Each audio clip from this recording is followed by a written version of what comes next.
Hello everyone, स्वागत है आप सभी का टीए स्टेट एग्जाम्स में। मेरा नाम है राहुल और आशा करता हूं आप सभी बहुत बढ़िया होंगे। आपकी स्टडी बहुत ही अच्छे तरीके से आप लोग कर रहे होंगे। दोस्तों, आज हम बात करने वाले हैं UP triple S C PET के बारे में।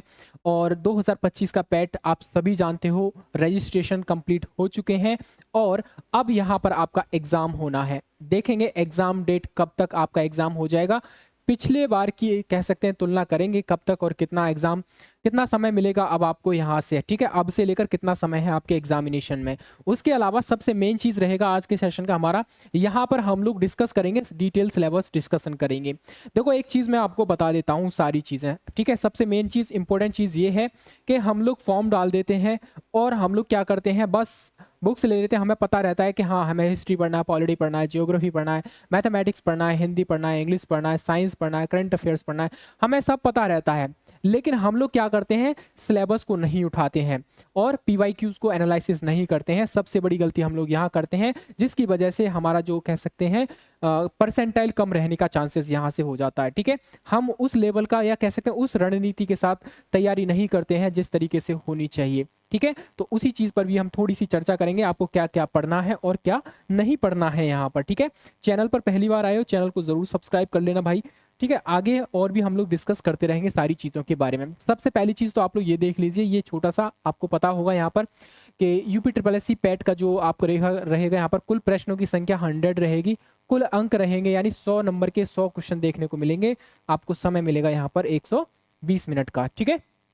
और यहाँ पर नेगेटिव मार्किंग में 1/4 की नेगेटिव मार्किंग है, यानी एक प्रश्न आप गलत करोगे तो आपका एक नंबर पर मिलने वाले अंक काट कर लिए, 1/4 अंक कट कर लिए जाएंगे यहाँ पर, ठीक है। अब आपको सबसे मेन चीज क्या है यहाँ पर, अगर आप इतना स्कोर कर रहे हो, याद रखना ये क्वेश्चंस की बात कर रहा हूं मैं, ये क्वेश्चंस की बात कर रहा हूं यहाँ पर। अगर क्वेश्चंस इतना सही कर रहे हो, अगर आप इतना भी सही कर रहे हो ना, तो आप एक अच्छा खासा परसेंटाइल लेकर आ जाओगे यहाँ पर, ठीक है।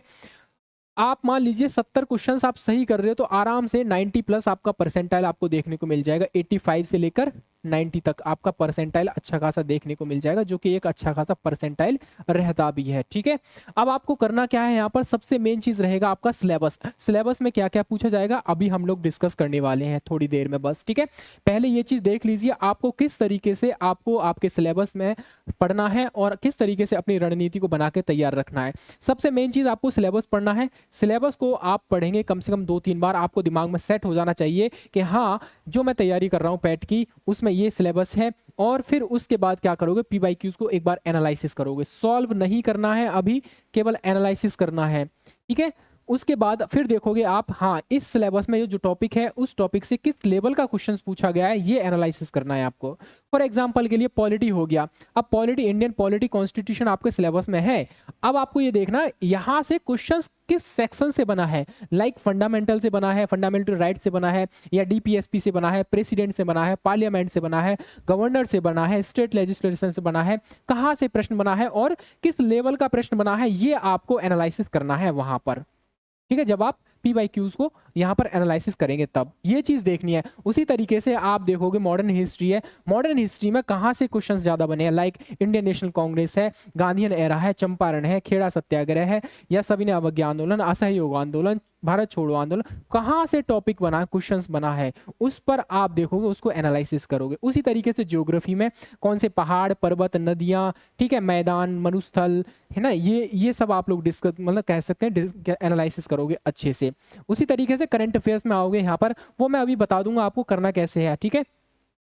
करंट अफेयर्स में भी आप देखोगे, जहां पर पहले कह सकते हैं जितना जिस लेवल का क्वेश्चंस बना है, जैसे कोई अपॉइंटमेंट हो गया किसी का, कोई जैसे रिटायरमेंट हो गया, या फिर कोई नया इन्वेंशन हो गया, ठीक है, यहाँ से क्वेश्चन बना है, या स्पोर्ट्स से रिलेटेड है, अवार्ड से रिलेटेड है, कोई गेम्स वगैरह इनसे रिलेटेड हो गया, तो उस लेवल को एनालिसिस करना है कि किस लेवल तक का प्रश्न पूछा है यहाँ पर, ठीक है। तो उस तरीके से आप पूरे सिलेबस को यहाँ पर एनालिसिस करोगे पीवाईक्यूज के आधार बनाते हुए।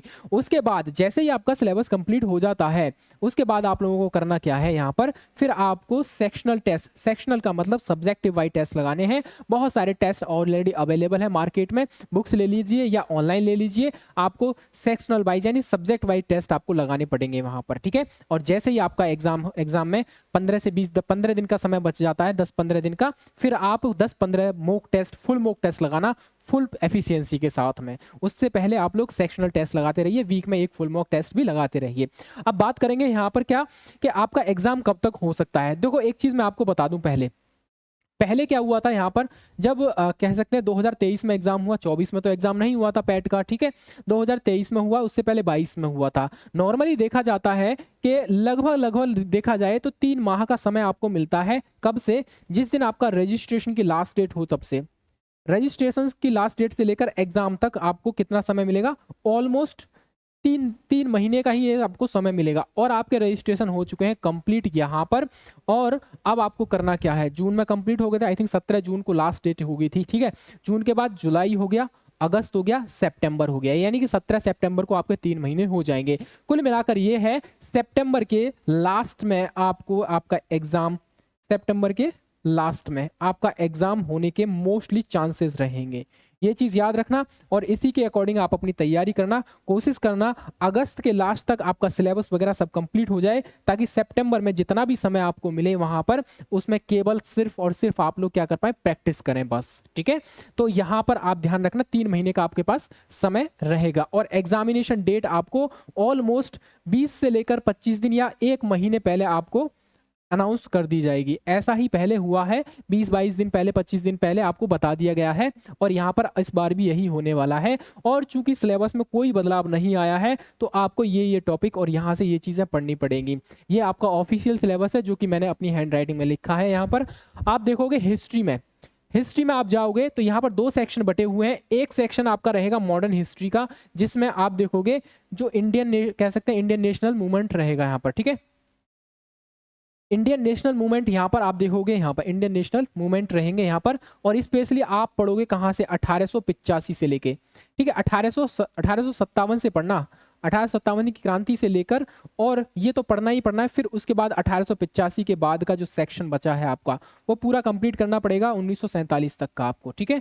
यहाँ से आपको 5 क्वेश्चंस देखने को मिलेंगे, ठीक है, पूरे 5 क्वेश्चंस यहाँ पर देखने को मिलेंगे। गांधीयन एरा जरूर पढ़ना, गांधीयन प्रिंसिपल को जरूर पढ़ना, वहां से रिलेटेड पहले भी प्रश्न बना है। जो भी नेशनल मूवमेंट्स रहे हैं, फिर चाहे वो आपका चंपारण सत्याग्रह हो, खेड़ा सत्याग्रह है ना, अहमदाबाद है, असहयोग है, सविनय अवज्ञा आंदोलन है, दांडी मार्च है, ठीक है, नेहरू रिपोर्ट है, ठीक है। उस तरीके से आप देखोगे और वेरियस जो एक्ट लाए गए 1919 का, 1929 का, और आप देखोगे ये जलियांवाला बाग हत्याकांड है ना, बंगाल डिवाइडेशन है। इस तरीके से यहाँ पर इंपॉर्टेंट चीजों को आप लोग पढ़ोगे यहाँ पर। और ये जो 5 क्वेश्चंस देखे इसके अंदर आप देखोगे एंशिएंट और आपका मिडेवल यहाँ से बनेगा आपको, ठीक है। ये एंशिएंट और मिडेवल से आपको देखने को मिल जाएंगे 5 क्वेश्चंस यहाँ से, ठीक है। थोड़ा सा ये थोड़ा टफ पड़ेगा लेकिन ये थोड़ा आसान रहेगा ये वाला सेक्शन। उसके अलावा इंडियन पॉलिटी से, देखो भाई पॉलिटी से आपको क्या क्या पढ़ना है, मेन चीज मैं आपको बता देता हूँ यहाँ पर। सबसे पहली चीज तो आपको प्रियम्बल पढ़नी पड़ेगी, ठीक है। प्रियम्बल में आप देखोगे जो कॉन्स्टिट्यूशनल अमेंडमेंट हुए हैं, जैसे 42वां संविधान में संशोधन हुआ था, 3 शब्द ऐड किए गए थे, और प्रियम्बल में किस शब्द का क्या मतलब है ये पढ़ना पड़ेगा। इसके अलावा आप देखोगे यहाँ पर आपको उसके अलावा पढ़ना पड़ेगा फंडामेंटल राइट्स, उसके अलावा फंडामेंटल ड्यूटीज, ठीक है। इसके अलावा DPSP, directive principle of state policy. इसके अलावा प्रेसिडेंट आपको पढ़ने पड़ेंगे। प्रेसिडेंट से संबंधित जो भी इंपॉर्टेंट आर्टिकल हैं, चाहे वो उनकी शपथ से रिलेटेड हो, कोई पद से रिलेटेड हो, क्षमादान की शक्ति से रिलेटेड आर्टिकल हो, तो इस तरीके का आर्टिकल आपको पढ़ने पड़ेंगे। इसके अलावा आपको पढ़ना पड़ेगा कंप्लीट पार्लियामेंट, ठीक है। पार्लियामेंट में किस आर्टिकल में लोकसभा राज्यसभा इनका क्या प्रोविजन है, क्या क्या इनका प्रोसीजर रहता है, ठीक है, ये सारी चीजें आपको पढ़नी पड़ेगी। उसके अलावा आप देखोगे यहाँ पर जुडिशियल सिस्टम जो इंडिया का है वो पढ़ना पड़ेगा, ठीक है। जो इंपॉर्टेंट टॉपिक है वो मैं आपको बता रहा हूँ यहाँ पर। जुडिशियल जो टॉपिक है यहाँ पर ये बहुत ज्यादा इंपॉर्टेंट हो जाएगा, ठीक है, यानी सुप्रीम कोर्ट हाई कोर्ट के बारे में आपको पढ़ना पड़ेगा। इसके अलावा आपको पढ़ना पड़ेगा गवर्नर से रिलेटेड, ठीक है, गवर्नर से रिलेटेड आपको पढ़ना पड़ेगा, और केंद्र और राज्य संबंधित ये पढ़ने पड़ेंगे आपको यहाँ पर, ये भी याद रखना। इंपॉर्टेंट बता रहा हूं मैं सारी चीजें, ठीक है। सेंटर स्टेट रिलेशन, ठीक है, ये पढ़ना पड़ेगा। इसके अंदर और क्या रह गया, आपको इंपॉर्टेंट आर्टिकल जितने भी हैं ये भी पढ़ने पड़ेंगे, इंपॉर्टेंट आर्टिकल्स ये पढ़ना पड़ेगा आपको, ठीक है। यहां तक तो पॉलिटी में ये कर लोगे तो आपके ये क्वेश्चन, ये 5 नंबर हैं यहीं से आपको देखने को मिल जाएंगे यहाँ पर, ठीक है। इसके अलावा ज्योग्राफी में आप जाओगे तो ज्योग्राफी में जाने के बाद आपको स्पेशली इंडियन ज्योग्राफी आपको फोकस करना है। माउंटेन्स पढ़ने हैं आपको सबसे पहले, ठीक है। क्या पढ़ना है, माउंटेन्स पढ़ने हैं आपको। चलिए मैं इसको हटा देता हूँ यहाँ से। सबसे पहले आपको माउंटेन्स पढ़ने हैं, रिवर सिस्टम पढ़ना है आपको। रिवर सिस्टम में जो सहायक मेजर नदियां हैं और उनकी जो सहायक नदियां हैं, ठीक है, ये हो गया, यहाँ तक हो गया। और उसके अलावा आप देखोगे डेजर्ट पढ़ना है, ठीक है, नेशनल पार्क पढ़ने हैं आपको, इंपॉर्टेंट है ये याद रखना, नेशनल पार्क हो गए। इसके अलावा आप देखोगे रिवर सिस्टम बहुत ज्यादा इंपॉर्टेंट है, नेशनल पार्क इंपॉर्टेंट है, डेजर्ट माउंटेन्स इंपॉर्टेंट हो जाएगा आपका। एक रहेगा जनसंख्या वाला सेक्शन, ये भी इसी में पढ़ना है आपको, याद रखना है ये, इसको तो पढ़ना ही पढ़ना है, ठीक है, जनसंख्या डिवाइडेशन वाला, ठीक है, जनसंख्या वाला जो सेक्शन है वो पढ़ना ही पढ़ना है, जो ये मेजर रहेंगे। इसके अलावा इकोनॉमिक्स में जो इकोनॉमिक्स के जो बेसिक टर्म्स हैं वो तो पढ़ने ही पड़ेंगे आपको, बेसिक टर्म्स। बेसिक टर्म्स में क्या क्या पढ़ोगे आप लोग, जैसे जीडीपी क्या होती है, जीएनपी क्या होती है, एनएनपी क्या होता है, ठीक है, रेपो रेट क्या होता है, रिवर्स रेपो रेट क्या होता है, ओपन मार्केट ऑपरेशन क्या होता है, ब्रिज लोन क्या होता है, बहुत सारी चीज़ें छोटी छोटी आपको पढ़नी पड़ेगी। जो बेसिक बेसिक चीज़ें हैं वो आपको डेफिनेटली पढ़ना पड़ेगा। इसके अलावा आपको करना क्या है, बजट, स्पेशली आप केंद्र का और राज्य दोनों का पढ़ोगे, ठीक है, स्टेट प्लस सेंटर दोनों का ही आपको बजट पढ़ना पड़ेगा। उसमें भी आप देखोगे जो स्पेशल योजनाएं हैं, योजनाएं याद रखेंगे, ये वाला सेक्शन यहां से सवाल बन जाएगा एक क्वेश्चन, ठीक है, योजनाओं से एक सवाल बनेगा, एक से दो सवाल स्टेट कह सकते हैं, स्टेट और सेंटर के रिजल्ट उससे बन जाएंगे। उसके अलावा मतलब कुल मिलाकर ये है करंट जो इकोनॉमिक करंट अफेयर्स रहता है उसमें से 3 क्वेश्चन आपको देखने को मिल जाएंगे। इसके अलावा जनरल साइंस में आपको बेसिक बेसिक चीज़ें कवर करनी पड़ेगी। इसमें आपका केमिस्ट्री भी रहेगा आपका, ठीक है, केमिस्ट्री से भी क्वेश्चन आते हैं और आपका बायो से भी क्वेश्चन देखने को मिलेगा। उसके अलावा फिजिक्स भी देखने को मिलेगा यहाँ पर, ठीक है, तो ये तो करना ही पड़ेगा। इसके लिए कुछ मत करना भाई मेरे, बस PYQs लगा लो वेरियस एग्जाम्स के, ठीक है, सेक्शन वाइज लगा लेना, यानी कि केमिस्ट्री के PYQs अलग, बायो के अलग, फिजिक्स के अलग, इस तरीके से आप लोग लगा लेना। इसके अलावा करंट अफेयर्स में से 10 क्वेश्चन देखने को मिलेंगे, अच्छा खासा वेटेज है यहाँ पर। 10 क्वेश्चन का मतलब यहाँ पर रहेगा करंट अफेयर्स से रिलेटेड। तो आपको इसमें क्या करना पड़ेगा, देखो भाई मेरे, जो आपका करंट अफेयर्स है, करंट अफेयर्स में आपको सबसे इंपॉर्टेंट चीज स्पोर्ट्स से रिलेटेड रहेगा, स्पोर्ट्स या गेम्स, ठीक है, कहाँ हुए, कौन जीता, कौन हारा, किसको कौन सा अवार्ड मिला, स्पोर्ट्स अवार्ड्स, ये सारी चीजें आपको देखने को यहाँ पर कवर करनी पड़ेंगी, ठीक है। मतलब इंपॉर्टेंट पर्सनैलिटीज, ये भी याद रखना, इंपॉर्टेंट पर्सनैलिटीज, यहाँ से ये सवाल एक देखने को मिलेगा, ठीक है। इसके अलावा जो इंपॉर्टेंट समिट्स हुए हैं, इंपॉर्टेंट समिट्स स्पेशली जो उत्तर प्रदेश में हुए हैं उनको तो याद रखना ही पड़ेगा आपको, ठीक है। इंपॉर्टेंट स्पोर्ट्स हो गया, गेम्स अवार्ड हो गया आपका, इंपॉर्टेंट पर्सनैलिटीज हो गया, समिट्स हो गया, और भी बहुत सारे अवार्ड्स होते हैं, ठीक है, अवार्ड्स। इसके अलावा अपॉइंटमेंट इंपॉर्टेंट है, ठीक है, ठीक है। और क्या बचा यहाँ पर, आप देखोगे ये इंपॉर्टेंट रहेंगे यहाँ पर, ये वाला सेक्शन से क्वेश्चन आपको देखने को मिल जाएगा। आगे बात करेंगे हम लोग स्टैटिक जीके के बारे में। स्टैटिक जीके का थोड़ा सा ऐसा ही रहता है कि कब कहाँ से क्या पूछ ले, तो इसको आपको ये सारी चीजें जब आपकी कवर हो जाएंगी तो आप इस वाले सेक्शन को आराम से कर पाओगे। स्पेशली जो स्टैटिक वाला सेक्शन रहता है, स्टैटिक वाले सेक्शन में आप देखोगे यहाँ पर,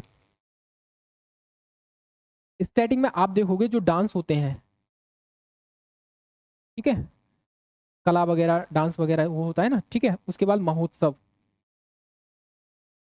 ठीक है, त्योहार वगैरह जो होते हैं, ठीक है, ये इस तरीके से आप स्टैटिक में पढ़ोगे इनको, ठीक है। चलिए आगे बात करेंगे हम लोग यहाँ पर। तो ये वाला सेक्शन किसका है भाई, जीके जीएस वाला ये वाला सेक्शन रहेगा। जीके जीएस में आप देखोगे ये history, polity, geography, economics, science, general science है, करंट अफेयर्स है और स्टैटिक जीके है। इसके अलावा क्वांट के साथ साथ और भी थोड़ा सा सेक्शन बचा रहता है ये वाला, यानी कि आप देख लो यहाँ पर ये वाला जो सेक्शन है ये पूरा 50 नंबर का है और ये वाला सेक्शन पूरा 50 नंबर का है, जिसके अंतर्गत डेटा इंटरप्रिटेशन से 20 क्वेश्चन आपको देखने को मिल जाएंगे यहाँ पर। इसकी प्रैक्टिस करनी है आपको बस, ठीक है, इसमें कुछ याद करने का ऐसा कुछ होता नहीं है, बस आपको क्या करना है, प्रैक्टिस करनी है इसकी, अच्छे से प्रैक्टिस करनी है। आराम से आप इसमें से 17 से 18 क्वेश्चंस कर पाओगे बहुत इजी तरीके से प्रैक्टिस करने के बाद। हिंदी गद्यांश होता है आपका 10 क्वेश्चन, आराम से 8 से 9 प्रश्न आप आराम से कर पाओगे अगर थोड़ा सा प्रैक्टिस करके जाओगे तो। आराम से 10-20 कह सकते हैं हिंदी गद्यांश के पेपर लगा लेना और डेटा इंटरप्रिटेशन के लगा लेना। आराम से आप 30 में से आराम से 25 यानी 24 से लेकर 27 मार्क्स तक आप गेन कर सकते हो यहाँ पर, ठीक है, प्रैक्टिस करने के बाद की बोल रहा हूँ। हिंदी व्याकरण से 5 क्वेश्चंस देखने को मिलेंगे। इंग्लिश और ग्रामर से रिलेटेड इसमें बेसिकली सिनोनिम्स, एंटोनिम्स, होमोनिम्स है ना, one word substitutions, idiom, phrases, ये सारी चीजें आपको देखने को मिलेंगी। आर्टिकल का यूज कहाँ कैसे करना है, ये मतलब कुल मिलाकर आपको ईजी प्रश्न आपको इंग्लिश में देखने को मिल जाएंगे यहाँ पर। इसके अलावा मैथमेटिक्स में आपको 5 प्रश्न देखने को मिलेंगे। 5 प्रश्न कहाँ से आ जाए, बेसिकली देखो कुछ टॉपिक रहते हैं जैसे रेशियो प्रोपोर्शन हो गया आपका, परसेंटेज हो गया आपका, ठीक है। और ये कुछ टॉपिक रहते हैं, आप देख लेना एक बार, PYQs का एनालिसिस कर लेना मैथमेटिक्स के बारे में, आप वहां से आप अंदाजा लगा पाओगे कहाँ से क्या पढ़ना है। इसके अलावा रीजनिंग है, रीजनिंग की तो आप प्रैक्टिस करना, अगर आप मैथ पढ़ रहे हो उसको कैलकुलेट कर रहे हो तो फिर आप करना है, बस रीजनिंग की प्रैक्टिस कर लेना आप, ठीक है। तो ये वाला सेक्शन पूरा प्रैक्टिस का बचा है, ठीक है। जितना प्रैक्टिस आप करोगे वो इतना ही आप अच्छा गेन कर पाओगे। ये पूरा का पूरा सेक्शन प्रैक्टिस से ही आ पाएगा आपका, ठीक है। चलिए, ये रहा आपका पूरा कंप्लीट सिलेबस है आपका, आपको पता चल गया। इसमें 50 क्वेश्चन इस वाले सेक्शन से और 50 क्वेश्चन इस वाले सेक्शन से मिलेंगे आपको, और यहाँ पर आपको 100 क्वेश्चंस देखने को मिल जाएंगे, 100 मिनट के रहेंगे, और 120 प्रश्न आपको देखने को मिल जाएंगे, ठीक है। ये रहा आपका सिलेबस पूरा डिटेल में बताया, जो जो टॉपिक मैंने बताए वो आपको करने पड़ेंगे अच्छे से, ठीक है। और इसके अलावा अगर कोई भी आपका डाउट बचा है तो प्लीज़ हमें बताइए, कमेंट सेक्शन में लिखिए, हम आपका डाउट क्लियर करने का प्रयास करेंगे, ठीक है। मिलेंगे अनदर अपडेट के साथ। चैनल को सब्सक्राइब नहीं किया अभी तक तो कर लीजिए प्लीज़, ठीक है। चलिए मिलेंगे फिर अनदर अपडेट के साथ, तब तक के लिए अपना ख्याल रखिए। जय हिंद, जय भारत।